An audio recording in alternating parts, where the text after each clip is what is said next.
రామ రామ హరే హరే. హరే కృష్ణ. హరే కృష్ణ. అందరికీ 18 రోజుల్లో భగవద్గీత అవగాహనము అనేటువంటి కార్యక్రమానికి ఇస్కాన్ శ్రీ శ్రీ రాధా గోవింద ఆలయము మంగళూరు కర్ణాటక తరపున మీ అందరికీ స్వాగతం తెలియచేస్తూ ఉన్నాము.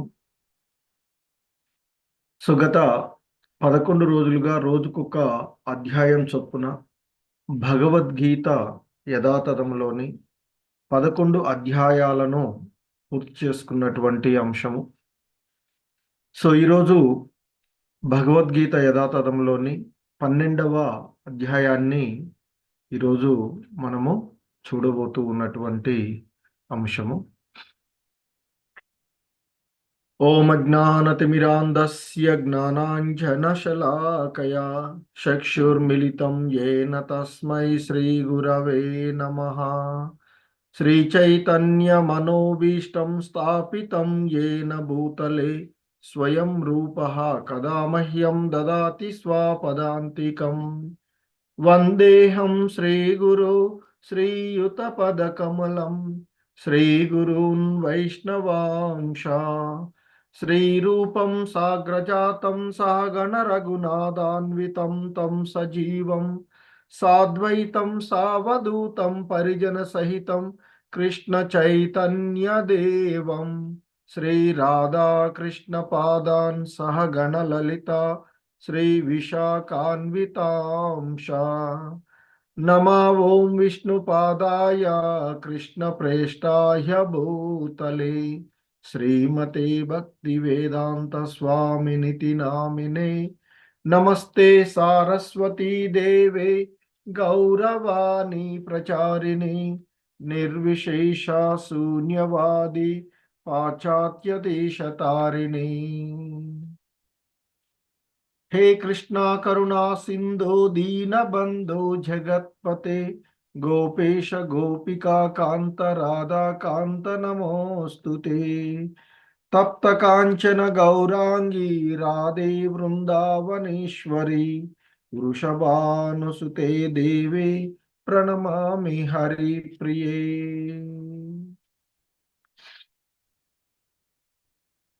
वाञ्छाकल्पतरुभ्यश्च कृपा सिन्धुभ्य एव च पतितानां पावनेभ्यो वैष्णवेभ्यो नमो नमः.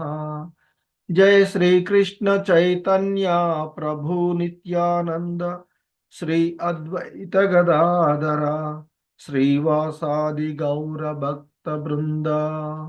हरे कृष्ण कृष्ण कृष्ण हरे हरे हरे राम राम राम हरे हरे. हरे कृष्ण कृष्ण कृष्ण हरे हरे हरे राम राम राम हरे हरे. हरे कृष्ण. సో 18 రోజుల్లో భగవద్గీత అవగాహనము అనేటువంటి కార్యక్రమంలో ఈరోజు మనము భగవద్గీత యథాతథంలోని 12వ అధ్యాయమైనటువంటి భక్తి యోగము అనేటువంటి అధ్యాయంను ఈరోజు మనము చూడబోతూ ఉన్నటువంటి అంశము. సో నిన్నటి అధ్యాయమైనటువంటి ఆ విశ్వరూప దర్శన యోగము అనేటువంటి అధ్యాయంలో ఆ భగవంతుడు ఏ విధంగా ఈ విశ్వమంతా వ్యాపించి ఉన్నాడు అనేటువంటి అంశాన్ని, సో ఆ భగవంతుడి యొక్క విశ్వరూపాన్ని దర్శించడం జరిగినటువంటిది. ఆ విశ్వరూప దర్శనము లేదా విశ్వరూపము అనేటువంటి ఆ అధ్యాయం ద్వారా మనము అవగాహన చేసుకున్నటువంటి అంశము. తాత్కాలికమైనటువంటి ఆ ప్రదర్శన ఇది విశ్వరూపము, అలాగే సమస్తాన్ని మింగివేసేటువంటి కాలరూపము, చతుర్భుజ విష్ణు రూపము అన్నీ కూడా శ్రీకృష్ణుడు అని ప్రదర్శించినటువంటివే అనేటువంటి అంశాన్ని మనము నిన్నటి అధ్యాయంలో అవగాహన చేసుకున్నటువంటిది. సో ఆ విధంగా శ్రీకృష్ణుడే వివిధ రూపాలన్నిటికీ కూడా మూలము. అంతేగాని శ్రీకృష్ణుడు ఆ ఆది విశ్వరూపము లేదా విష్ణువు యొక్క ప్రదర్శన కాదు.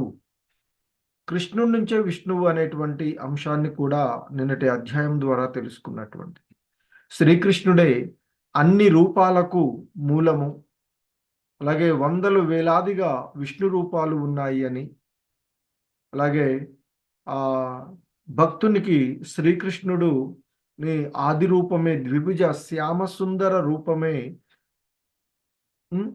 మహోన్నతమైనటువంటి లేదా ప్రధానమైనటువంటి రూపము అని. సో ఆ విధంగా ప్రేమతోనూ భక్తితోనూ శ్రీకృష్ణుని ఆ శ్యామ సుందర రూపానికి ఆకర్షితులైనటువంటి వారు సర్వదా ఆ భగవంతుణ్ణే చూస్తారు అని. సో ఇక ఆ కృష్ణ రూపము ప్రధానమైనటువంటిది, సర్వోత్కృష్టమైనది అనేటువంటిది 11వ అధ్యాయం ద్వారా మనము తెలుసుకున్నటువంటి అంశము. సో ఇక ఈరోజు మనము ఈ 2వ విభాగంలోని చివరి అధ్యాయం, అంటే ఏంటి, మొదటి విభాగము మొదటి 6 అధ్యాయాలు కర్మ షట్కాలు, 7వ అధ్యాయము నుండి 12 వరకు భక్తి షట్కాలుగా ఉన్నటువంటివి. సో కాబట్టి ఈ భక్తి షట్కాలలో అంటే భగవద్ విజ్ఞానం నుండి మొదలుకొని భగవత్ ప్రాప్తి, పరమగుహ్య జ్ఞానము, సో ఆ తర్వాత ఉన్నటువంటి అంశము భగవద్ విభూతి, విశ్వరూపము, ఈరోజు చూసేటువంటి భక్తి యోగంతో ఈ 2వ విభాగంలోని అధ్యాయాలు. సో ఈ భక్తి యోగంలో మొదటి శ్లోకము, అంటే భక్తి యోగము అనేటువంటి అధ్యాయం 12వ అధ్యాయంలోని మొదటి శ్లోకం. అర్జున ఉవాచ ఏవం సతతయుక్తాయే భక్తాస్త్వాం పర్యుపాసతే ఏ చాప్యక్షరమవ్యక్తం తేషాం కే యోగవిత్తమా. అర్జునుడు అడుగుతూ ఉన్నాడు శ్రీకృష్ణ భగవానుణ్ణి, ఎల్లప్పుడూ నీ భక్తియుక్త సేవలో నెలకొని భక్తులు మరియు అవ్యక్త నిరాకారమైనటువంటి ఆ బ్రహ్మమును ఆరాధించేటువంటి వారు అనేటువంటి ఆ ఇరువురులో ఎవరు యోగ పరిపూర్ణులుగా భావించబడతారు అంటూ ఆ అర్జునుడు కృష్ణ భగవానుల వారిని అడుగుతూ ఉన్నటువంటి ప్రశ్న ఇక్కడ. ఎందుకంటే ఆ కృష్ణ భగవానుడు సాకార నిరాకారముల మరియు విశ్వరూపం గురించి, అలాగే నానా రకాలైనటువంటి భక్తులు, యోగుల గురించి ఇప్పటి వరకు ఆ భగవంతుడి నుంచి విన్నటువంటి అంశాలు. మరి సాధారణంగా ఆధ్యాత్మిక వాదులు ఎవరైతే ఉన్నారో ఈ ఆధ్యాత్మిక వాదులను 2 రకాలుగా చెప్తూ ఉంటుంటారు. ఒకరు సాకారవాది, మరొకరు నిరాకారవాది. సాకారవాది ఎప్పుడు కూడా ఆ భగవంతుణ్ణి ఆ పూర్ణ శక్తితో భగవత్ సేవలో ఆ భగవంతుణ్ణి పూజిస్తూ ఉండేటువంటి వాడు. అంటే ఇక్కడ ఆ భగవంతుణ్ణి, అంటే భగవంతుణ్ణి భక్తియుక్త సేవ ద్వారా ప్రత్యక్షంగా పూజించేటువంటి వారు ఎవరైతే ఉన్నారో వారు సాకారవాదులు అని. అలా కాకుండా నిరాకార బ్రహ్మ ధ్యానంలో నిమగ్నమై ధ్యానంలో నెలకొనేటువంటి వారు నిరాకారవాదులు అని పిలువబడుతూ ఉంటుంటారు. సో ఈ విధంగా ఉన్నటువంటి మరి ఆధ్యాత్మిక వాదులలో ఉండేటువంటి నిరాకార మరియు సాకార వాదులలో, అంటే ఆయన అడుగుతున్నట్టున్నాడు, నీ యొక్క భక్తియుతమైనటువంటి సేవలో నెలకొనేటువంటి భక్తులు, అలాగంటే సాకారవాదులు, మరియు అవ్యక్త నిరాకార బ్రహ్మమును ఆరాధించేటువంటి వారు అంటే నిరాకారవాదులు.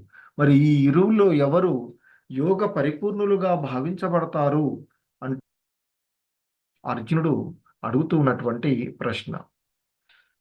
సో సాధారణంగా మనకి భక్తి చేసేటువంటి విధానాల్లో మిశ్రమ భక్తి, అలాగే ఇతర దేవతల అర్చనము, అలాగే విశ్వరూపాన్ని ఆరాధించేటువంటి వాళ్ళు శుద్ధ భక్తి, అలాగే నిరాకార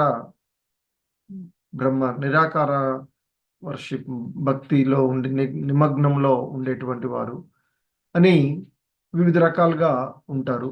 అయితే వీటిలో సాధారణంగా మనము చూసేటువంటి అంశాల్లో ఈ 5 రకాలుగా ఉండేటువంటి వీరిలో శుద్ధ భక్తులు ఉన్నతమైనటువంటి స్థితిలో ఉంటారు అని చెప్తారు. ఆ తర్వాత మిశ్రమ భక్తి, ఆ తర్వాత విశ్వరూపాన్ని ఆరాధించేటువంటి వారు, ఆ తర్వాత ఇతర దేవత అర్చనము, ఆ తర్వాత ఇంపర్సనల్ అంటే నిరాకార విధానంలో ఉండేటువంటి వారు.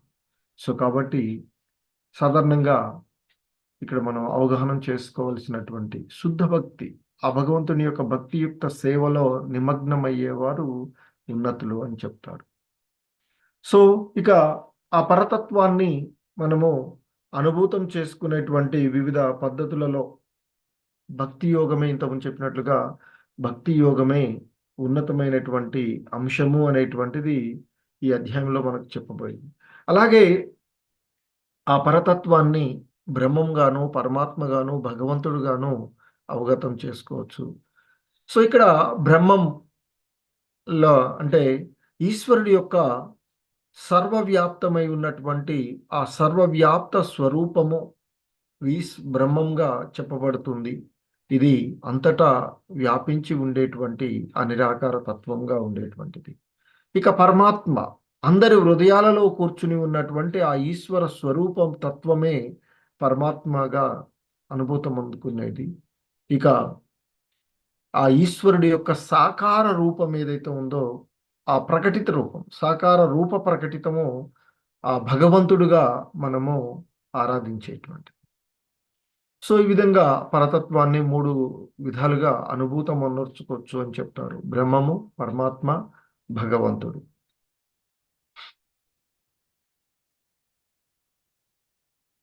సో ఇక ఆ విధంగా అర్జునుడు అడిగినటువంటి నీ యొక్క భక్తియుత సేవలో సర్వదా నిమగ్నులు అయ్యే ఉండేవారు లేదా అవ్యక్త నిరాకార బ్రహ్మాన్ని అర్చించేవారు ఎవరు వీరిలో యోగ పరిపూర్ణులుగా భావించబడతారు అనేటువంటిది అర్జునుడి యొక్క ప్రశ్న. సో దానికి ఆ భగవంతుడు ఇక్కడ సమాధానం చెప్తూ ఉన్నటువంటి అంశం. శ్రీ భగవానువాచ మయ్యావేశ్య మనో యే మాం నిత్యయుక్తా ఉపాసతే శ్రద్ధయా పరయోపేతాస్తే మే యుక్తతమా మతాః. ఆ అర్జునుడు అడిగినటువంటి ప్రశ్నకి ఆ శ్రీకృష్ణ భగవానుడు ఈ విధంగా సమాధానం ఇస్తూ ఉన్నారట. నా సాకార రూపము పైనని తన మనసుని స్థిరపరిచి దివ్యమైన శ్రద్ధతో నన్ను అర్చించడంలో సర్వదా నెలకొని ఉన్నవారే అత్యుత్తమ యోగ పరిపూర్ణులు అని నా అభిప్రాయము అర్జున అంటూ ఆ భగవంతుని యొక్క అభిప్రాయాన్ని ఇక్కడ తెలియచేసినటువంటి ఏమని చెప్తున్నారు? ఆ భగవంతుని యొక్క సాకార రూపంపైనే వారి యొక్క మనసును స్థిరపరిచి దివ్యమైన శ్రద్ధతో ఆ భగవంతుణ్ణి అర్చించడంలో నెలకొని ఉన్నటువంటి వారే అత్యుత్తమ యోగ పరిపూర్ణులు అని ఆ భగవంతుడి యొక్క అభిప్రాయాన్ని ఇక్కడ వ్యక్తం చేస్తూ ఉన్నటువంటి అంశం. సో అంటే సాకార నిరాకార విధానాలలో ఆ ఇక్కడ ఆయన చెప్పినటువంటి అంశం ఏంటంటే ఆ భగవంతుని యొక్క సాకార రూపంపైనే దృష్టిని కేంద్రీకరించి భక్తి శ్రద్ధలతో ఆ భగవంతుణ్ణి అర్చించడమే యోగంలో అత్యంత పూర్ణంగా భావించబడుతుంది అని చెప్పబడుతూ ఉన్నారు. సో అంటే కృష్ణ భక్తి భావనలలో ఉండడమే అత్యుత్తమ యోగ పరిపూర్ణము అని చెప్తూ ఉన్నారు. సో ఇంకా ఆయన చెప్తూ ఉన్నటువంటి అంశము ఏ త్వక్షరమనిర్దేశ్య మవ్యక్తం పర్యుపాసతే సర్వత్ర గమచింత్యం చ కూటస్థమచలం ధ్రువం సన్నియమ్యేంద్రియగ్రామం సర్వత్ర సమబుద్ధయః తే ప్రాప్నువంతి మామేవ సర్వభూతహితే రతాః. సో ఇక్కడ ఇంకా చెప్తున్నారు ఆయన, ఏ త్వక్షరమనిర్దేశ్యం అవ్యక్తం పర్యుపాసతే సర్వత్ర గమచింత్యం చ కూటస్థమచలం ధ్రువం. సో ఇంకా అంటే అంతకుముందు చెప్పినటువంటి నా యొక్క సాకార రూపంపైనే తమ మనస్సును స్థిరపరిచినటువంటి వాళ్ళు యోగ పరిపూర్ణులు అని చెప్తూ ఇంకా చెప్తున్నారు, కానీ ఓ అర్జున, ఇంద్రియ అతీతము, సర్వవ్యాపకము, ఊహాతీతము, మార్పులేని, కదలని, స్థిరమైన, వ్యక్తీకరించబడని అంటే పరతత్వ నిరాకార భావనను పూర్తిగా ఆరాధించేవారు సమస్త ఇంద్రియముల నియంత్రణ ద్వారా అందరి పట్ల సమభావమును కలిగి అందరి క్షేమములో నిమగ్నమై చివరకు నన్ను పొందుతారు. అంటే ఆ నిరాకార విధానం ఏదైతే ఉందో ఆ నిరాకార విధానం కూడా అంతిమ లక్ష్యము ఆ భగవంతుణ్ణి చేరుకోవడమే అని చెప్తూ ఉన్నారు. కాబట్టి చివరికి వాళ్ళు కూడా ఎప్పుడైతే సమస్త ఇంద్రియాల నియంత్రణ చేస్తూ ఉంటారో, అందరి పట్ల సమభావంతో ఉంటారో, అందరి క్షేమంలో నిమగ్నమై ఉంటారో, అలా ఉండేటువంటి వారు కూడా చివరికి ఆ భగవంతుణ్ణే పొందుతారు అనేటువంటి విషయాన్ని చెప్తూ ఉన్నారు. కాకపోతే ఆ విధానము కష్టతరంతో కూడుకున్నది అని చెప్తూ ఉన్నారు. ఎందుకంటే ఇక్కడ మనం చూస్తూ ఉన్నాం ధ్యానము చేస్తూ ఉన్నటువంటి వారిని. So what are you doing on what? దీనిపైన చేసి, ఎందుకంటే నిరాకారం విధానంలో ఉండేటువంటి దానిపైన ఒక స్పష్టమైనటువంటి ఇది ఉండదు కదా. బట్ ఏం చేస్తాము, మనం ప్రయత్నం చేస్తూ ఉంటాం, కానీ ఖచ్చితంగా ఆ విధానంలో కష్టంతో కూడుకున్నది, దాంతో ఖచ్చితంగా ఫలితాన్ని పొందుతాము అనేటువంటిది చెప్పలేం. సో కానీ భక్తియుతమైనటువంటి సేవ చాలా సరళమైనటువంటిది, అత్యున్నతమైనది అని చెప్తూ ఉంటారు. అందుకే ఇంకా ఆ భగవంతుడు చెప్తూ ఉన్నటువంటి అంశము, క్లేశోదికతరస్తేషాం అవ్యక్తాసక్తచేతసాం అవ్యక్తా హి గతిర్దుఃఖం దేహవద్భిరవాప్యతే. సో ఇంకా చెప్తూ ఉన్నారు ఆయన, ఆ భగవంతుడు చెప్తూ ఉన్నటువంటిది అర్జునుడు అడిగినటువంటి దానికి సమాధానంగా చెప్తూ ఉన్నటువంటి అంశాలు, ఓ అర్జున, ఆ పరమపురుషుని అవ్యక్త నిరాకార తత్వము పట్ల మనసు ఆసక్తమైన వారికి పురోగతి చాలా కష్టంతో కూడి ఉంటుంది. ఆ విధానంలో పురోగతి సాధించడము దేహదారులకు ఎల్లప్పుడూ కష్టమే.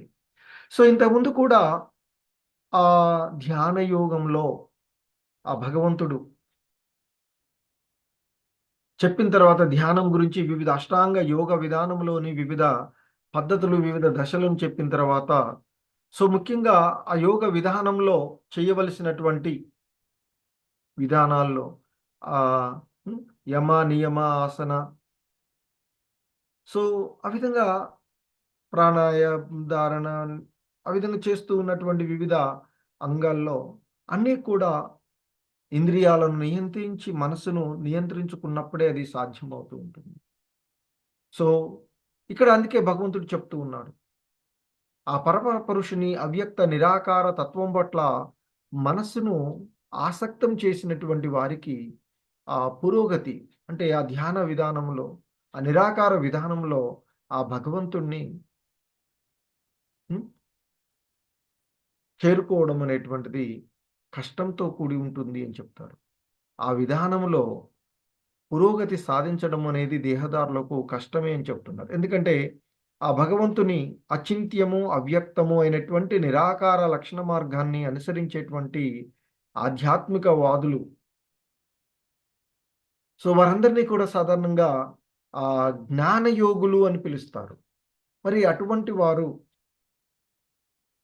ఆ భగవంతుణ్ణి అంటే ఆధ్యాత్మిక విధానంలో పురోగతి సాధించడం అనేటువంటిది కష్టంతో కూడుకున్నది అని చెప్తున్నారు.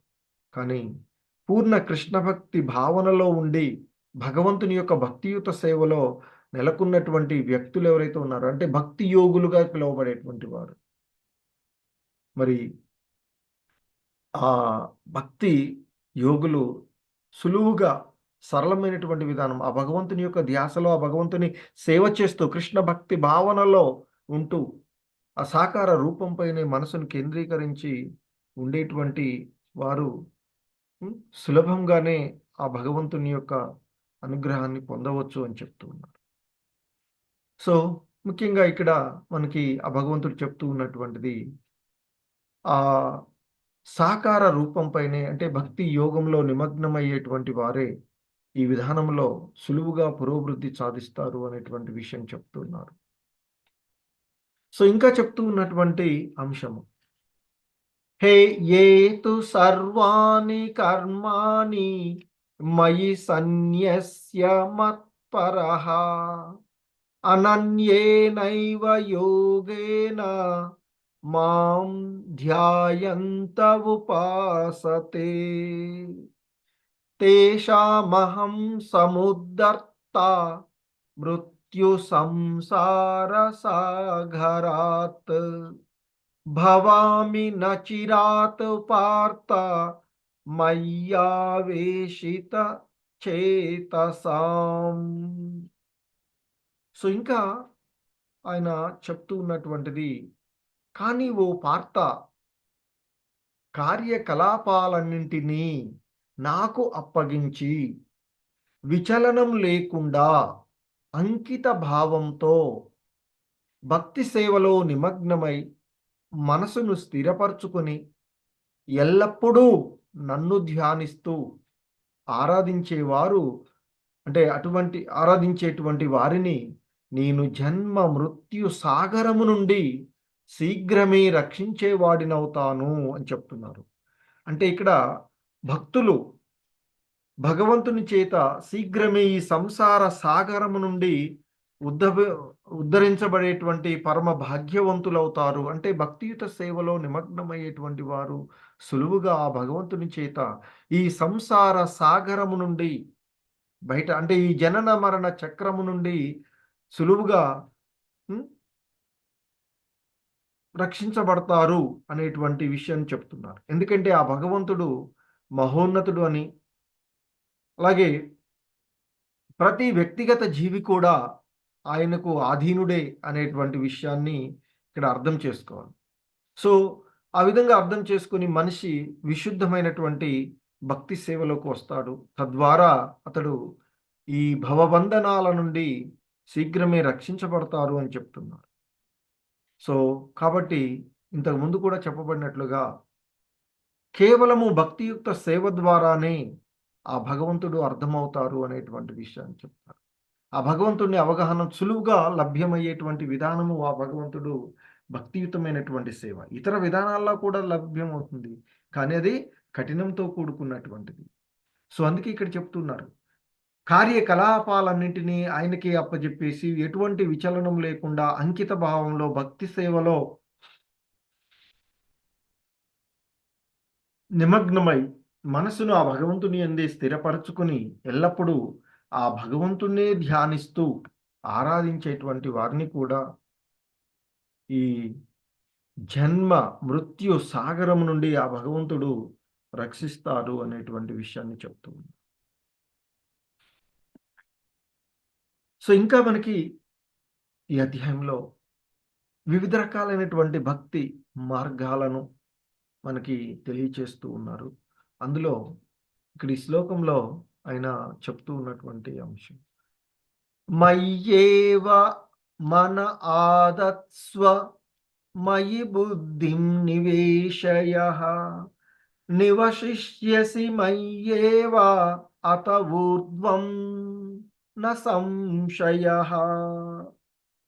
సో ఆ భగవంతుడు ఇక్కడ తెలియచేస్తూ ఉన్నటువంటి అంశం, ఓ అర్జున, దేవదేవుడునైనా నాపైనే నీ మనసును స్థిరపరచు, నీ బుద్ధినంతా నా కొరకు ఉపయోగించు. ఆ విధంగా నీవు నిస్సందేహంగా నాలోనే ఎల్లప్పుడూ నివసిస్తావు అనేటువంటి విషయాన్ని చెప్తూ ఉన్నటువంటి, అంటే ఆ శ్రీకృష్ణ భగవానుని భక్తియుక్త సేవలో నెలకొన్నటువంటి వాడు ఆ దేవదేవుని ప్రత్యక్ష సంబంధంలోనే జీవిస్తాడు అని చెప్తారు. సో కాబట్టి అటువంటి వారి యొక్క స్థితి ప్రారంభం నుండే దివ్యమైనటువంటి దాంట్లో ఉంది అనడంలో సందేహం లేదు అని చెప్తారు. వారు ప్రతిదీ కూడా కృష్ణ సంబంధంలోనే చూస్తూ ఉంటారు. వాళ్ళు ఏ పని చేస్తూ ఉన్నా కృష్ణ అనుకుంటూ స్టార్ట్ చేస్తుంది. కృష్ణ సంబంధంలోనే ప్రతిదీ కూడా. సో ఆ విధంగా చేసేటువంటి ఆ విధానాన్ని అనన్య భక్తి లేదా శుద్ధ భక్తి అని కూడా పిలుస్తారు. సో అలా ఉండేటువంటి వారిని ఆ భగవంతుడు ఎల్లప్పుడూ ఆ భగవంతుడు వారిలోనే లేదా వారు ఆ భగవంతుడిలోనే నిమగ్నమై ఉంటారు అనేటువంటి విషయాన్ని చెప్తూ ఉన్నటువంటిది. ఇంకా ఆ భగవంతుడిని దరిచేయడానికి మనము చేసేటువంటి భక్తిలో ఆ అనన్య భక్తి కాకుండా ఇంకా ఉండేటువంటి విధానం, రెండవ విధానాన్ని తెలియచేస్తున్నారు. సాధన భక్తి. అత చిత్తం సమాదాతుం న శక్నోసి మయి స్థిరం అభ్యాస యోగేన తతో మామిచ్చాప్తుం ధనంజయ.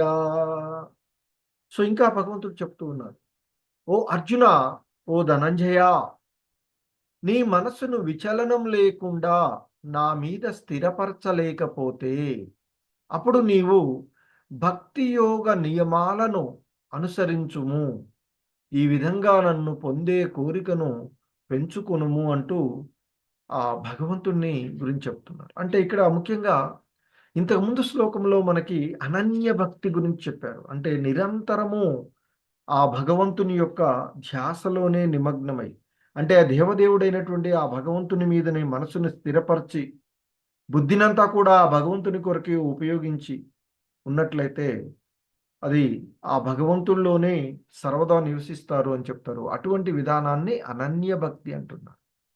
సో ఇక్కడ మళ్ళా ఆ భగవంతుడు చెప్తున్నాడు, ఆ విధంగా ఉండమన్నారు, అనన్య భక్తిలో ఉండమన్నారు అర్జున్ని.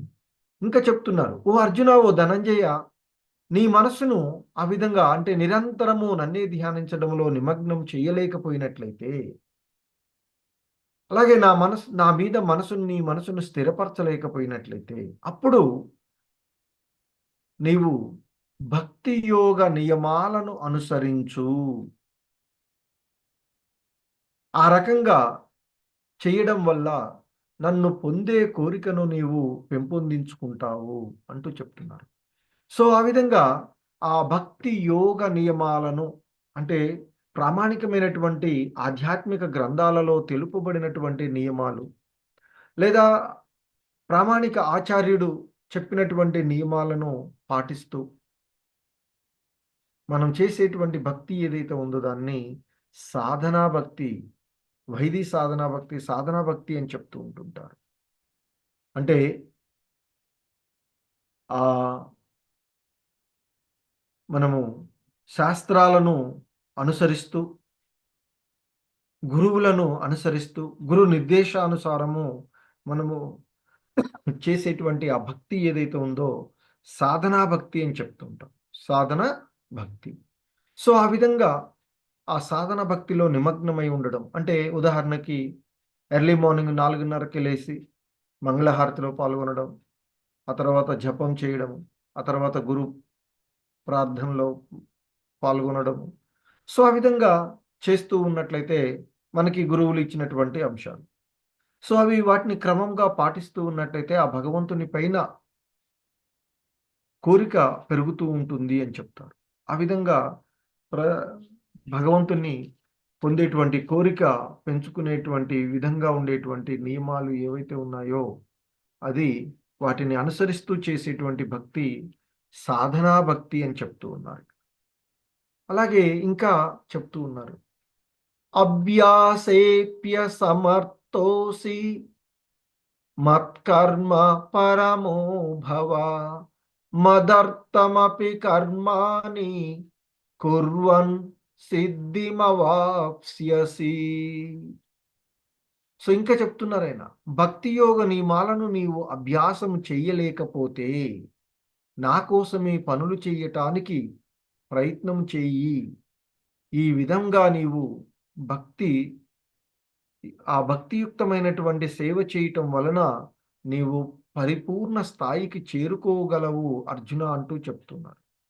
అంటే ఇంతకుముందు చెప్పినట్లుగా ఆ గురువు యొక్క నిర్దేశంలో భక్తి యోగ నియమాలను పాటించడం కూడా, అంటే ఆ భక్తి యోగ నియమాలను సాధనం చేయడం కూడా దానికి కూడా సమర్థుడు కాకపోయినట్లయితే ఆ భగవంతుని కొరకు పనిచేయడం ద్వారా మనిషి ఈ ఆ పూర్ణమైనటువంటి స్థితికి చేరుకోవచ్చు అని చెప్తున్నారు. అందుకే అంటున్నారు, ఈ భక్తి యోగ నియమాలను కూడా నీవు అభ్యాసం చేయలేకపోయినట్లయితే నా కోసమే పనులు చేయడానికి ప్రయత్నం చెయ్యి. ఆ విధంగా చేసేటువంటిది నిష్కామ కర్మ అని చెప్తారు భగవత్ సంబంధంలో చేసే. సో ఆ విధంగా భక్తియుక్తమైనటువంటి సేవలో నిమగ్నమై ఉండడం వలన పరిపూర్ణమైనటువంటి స్థాయికి క్రమంగా చేరుకుంటారు అనేటువంటి విషయాన్ని ఆ భగవంతుడు తెలియచేస్తూ ఉన్నటువంటి అంశం. సో సాధారణంగా మనము మాయలో పనిచేసేటువంటి వాళ్ళము, భక్తియుతమైనటువంటి సేవలో పనిచేసి, అంటే మాయ కోసం మాయలో చేస్తూ ఉండేటువంటి, మాయ కొరకు పనిచేసేటువంటి విధానంలో మనం ఎప్పుడూ కూడా ఎలా ఉంటామంటే, ఏదైనా సంపాదించుకున్నట్లయితే దాన్ని మన యొక్క ఖర్చుల కోసం, అంటే I will buy a bigger phone or TV compare to my neighbour. మనము ఈ మాయ ద్వారా పనిచేస్తూ మాయలో నిమగ్నమై ఉన్నప్పుడు మనకి ఏదైనా సంపాదనలో వచ్చినట్లయితే దాన్నేం చేస్తాము? పక్కవాడితో కంపేర్ చేస్తాం. వానికి అది ఉంది కదా! నేను ఇది దానికంటే ఉన్నతమైనది తీసుకోవాలి. లేదా ఆ! ఫోన్ ఒకటి పెద్ద ఫోన్ కొనుక్కోవాలి. లేదా పెద్ద టీవీ కావాలి. లేదా పెద్ద బంగ్లాలు కావాలి. లేదా పక్కోడి కార్ అంటే మనకో పెద్ద కారు కావాలి. సో, ఆ విధమైనటువంటి ఆలోచనలో ఉంటారు అని చెప్తారు. కానీ ఎవరైతే ఆ భగవంతుని యొక్క భక్తియుక్త సేవలో నిమగ్నమవుతారో వారు ఆ భగవంతుని యొక్క సేవకు సంబంధించినటువంటి విషయాలలోనే నిమగ్నమవుతారు అనేటువంటి విషయాన్ని మనకి తెలియచేస్తూ ఉన్నారు గురువులు. సో, ఇంతకుముందు చెప్పినట్లుగా అనన్య భక్తి, సాధన భక్తి, నిష్కామ కర్మలు చేయడం సాధ్యం కానట్లయితే మనకి ఇంకా సులువుగా ఉండేటువంటి సకామ కర్మలు చేయడంలో నిమగ్నమవ్వమంటున్నారు. అతైతదప్యశక్తోసి కర్తుం మద్యోగమాశ్రితః సర్వకర్మ ఫలత్యాగం తత కురు యతాత్మవాన్. అయినా నీవు నా కొరకు భక్తితో పని చేయలేకపోతే ఇంకా ఇస్తున్నారు. మొదట చెప్పారు అనన్య భక్తి, సాధన భక్తి. ఇప్పుడు చెప్పింది, ఇంతకుముందు చెప్పింది నిష్కామ కర్మలు చేయమన్నారు. అవి 2 సాధ్యం కాదు. సో, అది కూడా సాధ్యం కాకపోతే అందుకే చెప్తున్నారు. అయినా నీవు నా కొరకై, అంటే నిష్కామ కర్మలు చెయ్యలేకపోయినట్లయితే నీ కర్మ ఫలములను త్యజించడంకు మరియు ఆత్మ నిగ్రహము కలవాడివై ఉండుటకు ప్రయత్నించు అని చెప్తున్నారు. సో, ఆ విధంగా భగవత్ సంబంధంలో పనులు చేయడం కూడా సాధ్యం కాకపోయినట్లయితే కనీసం నువ్వు చేసినటువంటి కర్మల యొక్క ఫలాలనన్నా త్యజించవయ్యా అంటూ చెప్తూ. సో, ఆ విధంగా ఆత్మ నిగ్రహం కలిగి ఉండడం వల్ల ఆత్మ నిగ్రహాన్ని కలిగి ఉండడానికి ప్రయత్నం చెయ్యి అని చెప్తూ ఉన్నాడు. సో, ఇంకా భగవంతుడు చెప్తూ ఉన్నటువంటిది, ఓ అర్జున, ఆయన చెప్తూ ఉన్నారు. శ్రేయో హి జ్ఞానమభ్యాసాత్ జ్ఞానాధ్యానం విశిష్యతే ధ్యానాత్ కర్మ ఫలత్యాగః త్యాగాచాంతిరనంతరం. సో ఇంకా చెప్తూ ఉన్నారండి, ఈ అభ్యాసము కూడా చేయలేకపోతే ఏం చెప్పారు ఇంతకుముందు? సకామ కర్మల గురించి చెప్పారు. సో అవి కూడా సాధ్యం కాకపోతే, ఈ సకామ కర్మలు కూడా నీవు చేయలేకపోతే ఓ అర్జున, జ్ఞానం పెంచుకోవడానికి ప్రయత్నింపుము. అయినా జ్ఞానము కంటే ధ్యానము ఉత్తమము, ధ్యానము కంటే కర్మఫల త్యాగము ఉత్తమమైనది. ఎందుకంటే వాటిని త్యజించడము ద్వారా మనశ్శాంతిని పొందవచ్చు అంటూ ఆ భగవంతుడు ఇక్కడ తెలియచేస్తూ ఉన్నటువంటి విషయం. అద్వేష్టా సర్వభూతానాం మైత్ర కరుణ ఏవ చ నిర్మమో నిరహంకార సమదుఃఖ సుఖక్షమీ సంతుష్ట సతతం యోగి యతాత్మా దృఢ నిశ్చయః మయ్యర్పిత మనోబుద్ధి యో మద్భక్త సమే ప్రియః. సో ఇంకా చెప్తూ ఉన్నారు శుద్ధ భక్తుల యొక్క లక్షణాలను ఇక్కడ మనకి ఆ భగవంతుడు తెలియచేస్తూ ఉన్నటువంటి విషయాలు ఏంటి మరి ఆ శుద్ధ భక్తుల యొక్క లక్షణాలు అంటే చెప్తూ ఉన్నారు. అన్ని జీవుల పట్ల దయగల స్నేహితుడే కానీ అసూయ పడనివాడు. ఏ జీవి గురించి కానీ ఎవరి గురించి కానీ అసూయ పడరాదు అని చెప్తున్నారు. వారిని స్నేహభావంతో ఆచరించాలి అని చెప్తున్నారు.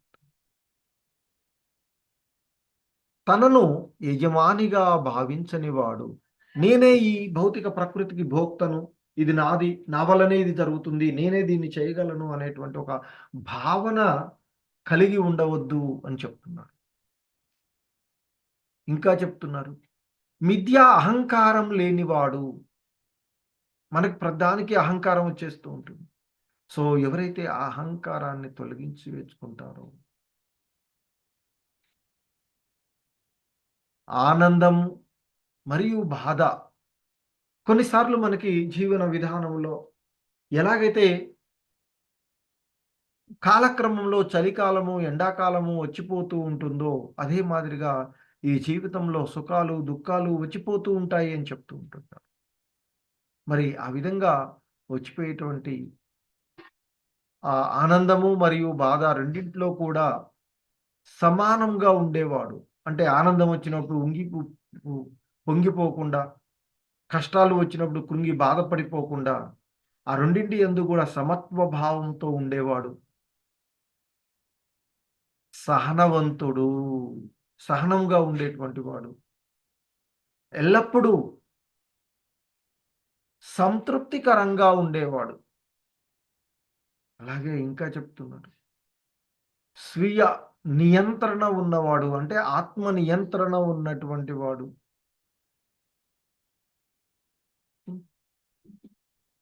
దృఢ నిశ్చయంతో భక్తి సేవలో నెలకొనేటువంటి వాడు.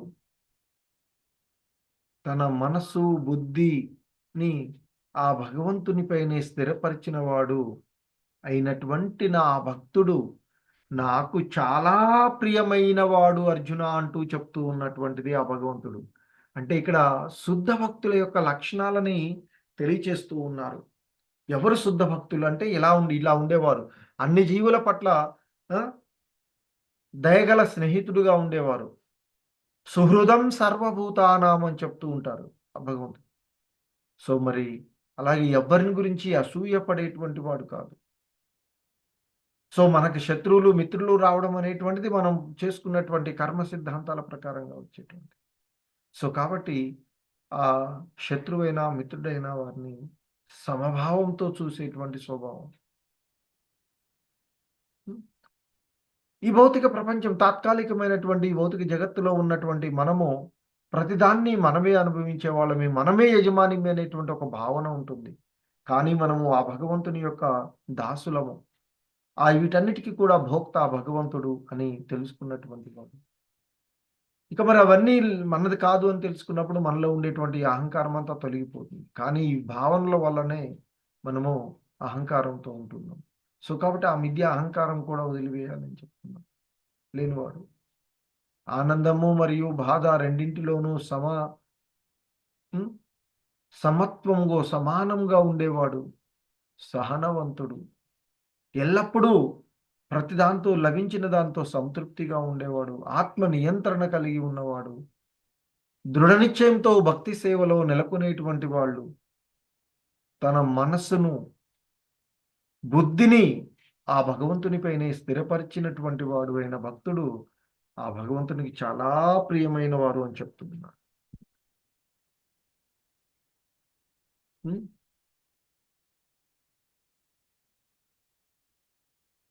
సో ఇంకా చెప్తూ ఉన్నటువంటి యస్మాన్నో ద్విజతే లోకో లోకాన్నో ద్విజతే చ యః హర్షామర్ష భయోద్వేగై ముక్తో య స చ మే ప్రియః. సో ఇంకా చెప్తూ ఉన్నారు, ఏ ఒక్కరిని బాధ పెట్టని వాడు, ఎవరి చేత ఉద్వేగానికి గురి కాని వాడు, సుఖాల్లోనూ బాధలలోనూ ఒకేలాగా ఉండేవాడు, భయము ఆందోళన రహితంగా ఉన్నటువంటి వాడు, అంటే ఉన్నటువంటి నా భక్తులు నాకు చాలా ప్రియమైన వారు అర్జున అంటూ చెప్తున్నారు. అంటే ఏ విధంగా ఎవరికి కూడా బాధను కలిగించినటువంటి వాడు, శారీరకంగా కానీ మానసికంగా కానీ ఎవరిని బాధకు కలిగించినటువంటి వారు, అలాగే ఎవరి చేత కూడా ఉద్వేగాలు, ఎవరైనా ఏమన్నా అన్న ఉద్వేగానికి గురి కానటువంటి వాడు, సుఖాల్లోనూ బాధల్లోనూ ఒకేలాగా, సుఖ దుఃఖాలు అనేవి ఈ జీవితంలో తాత్కాలికంగా వచ్చిపోయేటువంటివి, అవన్నీ ఇంద్రియ భోగానుభవం వలన కలుగుతున్నవి అనేటువంటిది, భయము ఆందోళన లేకుండా ఉండేవారు అయిన నా భక్తులు నాకు చాలా ప్రియమైన వారు అంటూ చెప్తూ ఉన్నాడు భగవంతుడు. సో కాబట్టి ఆ భక్తిలో నిమగ్నమయ్యే వాళ్ళు చాలా నెమ్మదిగాను, ఎటువంటి ఉద్వేగాలకు గురికారు అని చెప్తారు. సుఖమైన బాధలైన ఒకటే. ఎందుకంటే వారందరూ కూడా భగవత్ సేవలోనే నిమగ్నమై ఉంటున్నారు కనుక, ఆ భగవత్ సేవలో నిమగ్నమయ్యేటువంటి వాడికి స్వర్గంలో ఉన్న, నరకంలో ఉన్న ఒకటే. ఎందుకంటే నిరంతరము ఆ భగవంతుని సంబంధంలోనే ఉండి ఉంటారు. సో ఇక్కడ మనం ఒక శుద్ధ భక్తుడి గురించి చూడొచ్చు.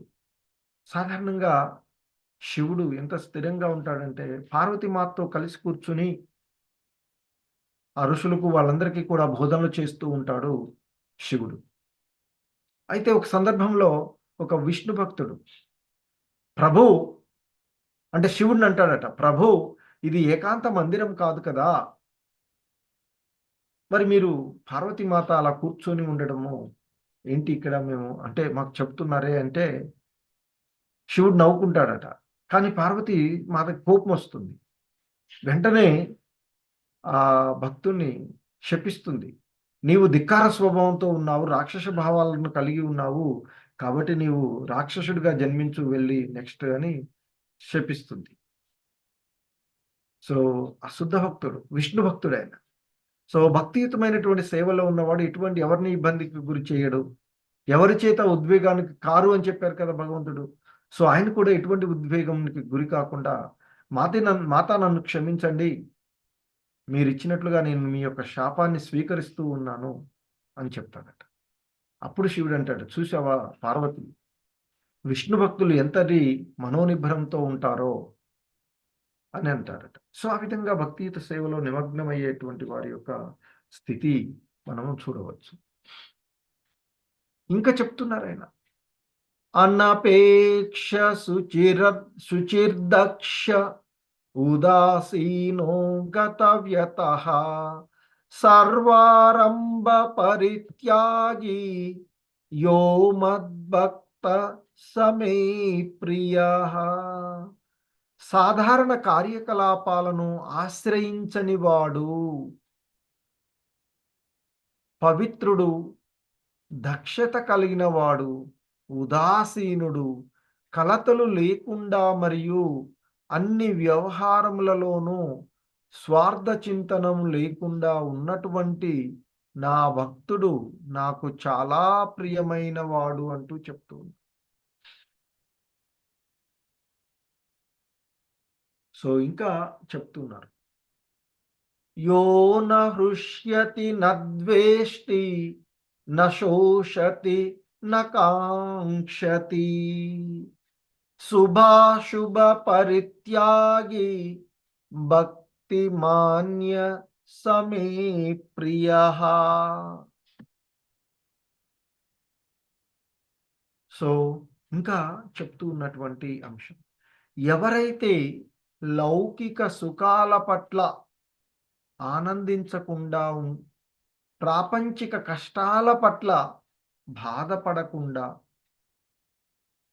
నష్టం జరిగినా బాధపడని వాడు, లాభం కోసం ప్రాకులాడని వాడు, శుభ అశుభ పనులు రెండింటినీ త్య త్యజించినటువంటి వాడు, భక్తితో నిండి ఉన్నవాడు నాకు చాలా ప్రియమైన వాడు అర్జున అంటూ చెప్తూ ఉన్నారు ఆ భగవంతుడు.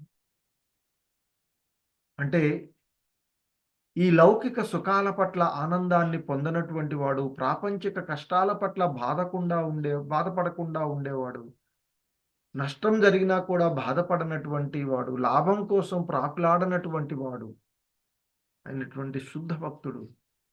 శుభ అశుభ పనుల రెండింటినీ కూడా వదిలేసేటువంటి వాడు. అలా భక్తితో నిండి ఉన్నటువంటి ఆ భగవంతుని యొక్క భక్తుడు, అంటే అలా ఉండేవారు ఆ భగవంతునికి చాలా ప్రియమైన వారు అని చెప్తూ ఉన్నారు.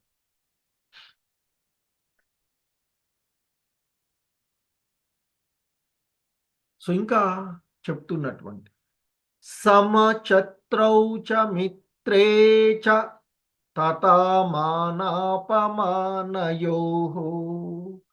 శీతోష్ణ సుఖ దుఃఖేషు సమ సంగ వివర్జితః తుల్య నిందాస్తు మౌని సంతుష్టో ఏన కేనచిత్ అనికేత స్థిరమతిః భక్తిమాన్ మే ప్రియో నరః.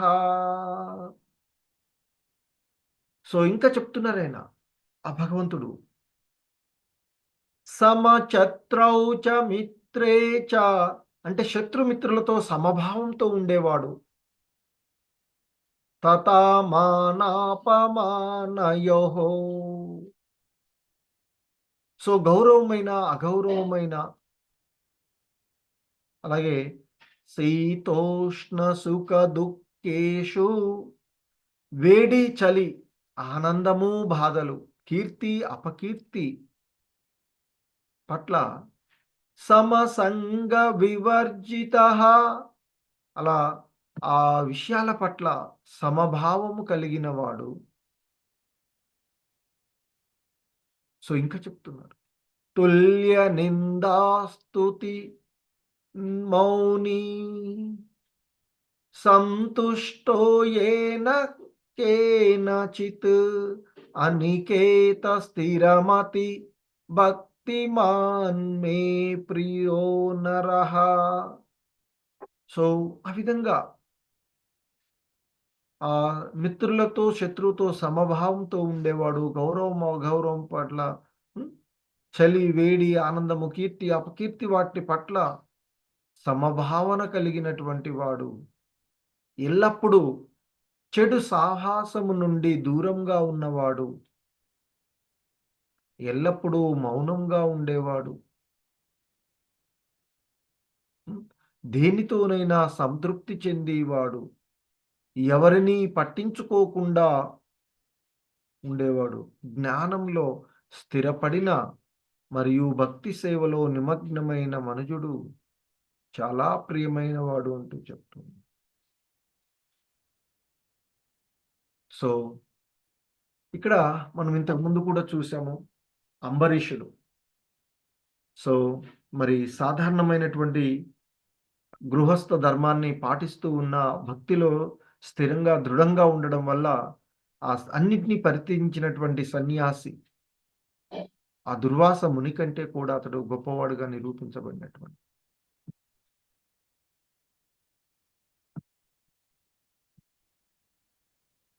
సో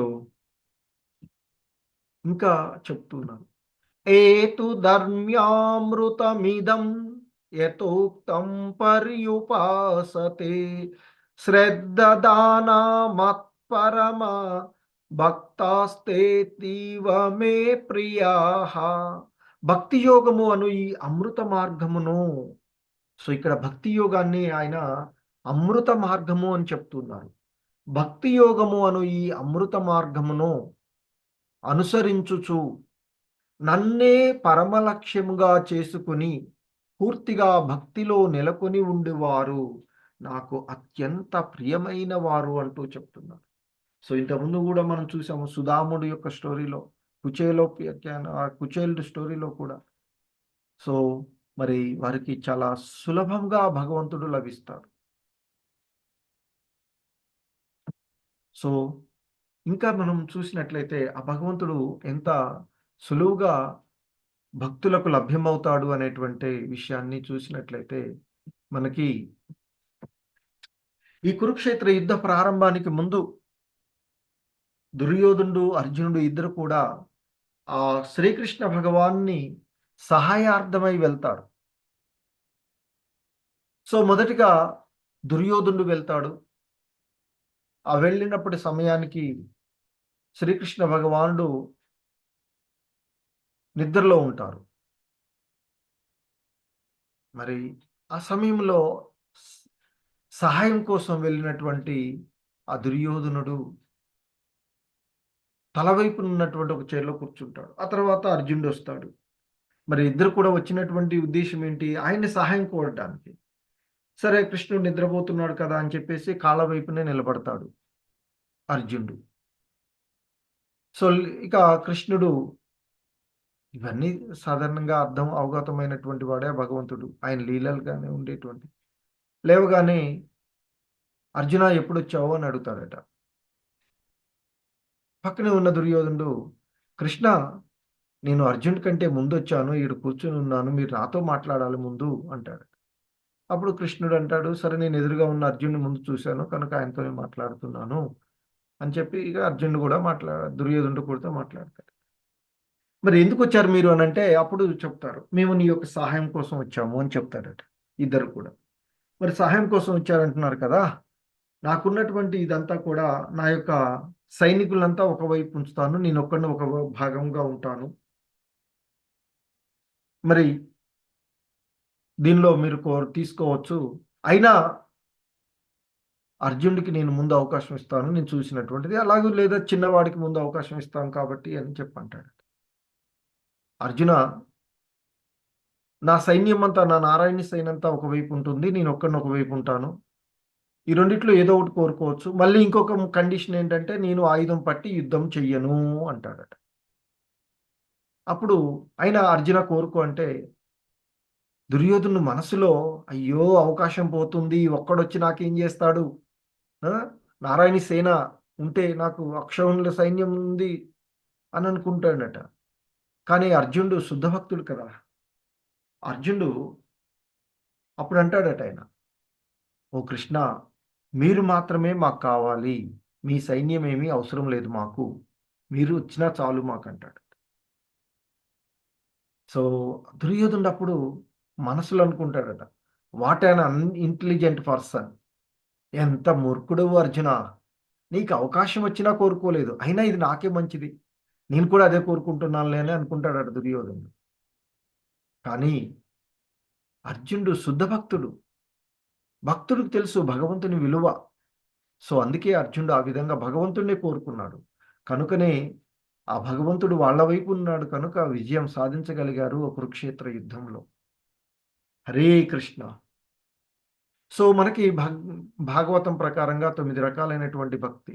శ్రవణము ఆ భగవంతుడిని గురించి వినడం, కీర్తనం ఆ భగవంతుని యొక్క లీలలను కీర్తించడం, స్మరణం ఆ భగవంతుడిని నిరంతరం స్మరించుకుంటూ ఉండడం, ఆ భగవంతునికి పాదసేవన చేయడం, అర్చనం విగ్రహం ముందు ఆరాధన చేస్తూ ఉండడం, వందనం భగవంతునికి వందనాలు అర్పించుకోవడం, దాస్యం ఆ భగవంతుని సేవకులు చేయడం, సాక్యం ఆ భగవంతుని స్నేహభావంలో ఉండడం, అర్జునులాగా, కుచేలులాగా, ఆత్మ నివేదనం పూర్తిగా ఆ భగవంతునికి తనను తాను సమర్పించుకోవడం, పూర్తి శరణాగతి. సో ఒక భక్తుడు ఈ 9 రకాలైనటువంటి భక్తులలో దేని ద్వారైనా సాధన చేయవచ్చు అని చెప్తూ ఉంటుంటారు. హరే కృష్ణ అందరికి. హరే కృష్ణ కృష్ణ కృష్ణ హరే హరే, హరే రామ రామ రామ హరే హరే. హరే కృష్ణ అందరికి.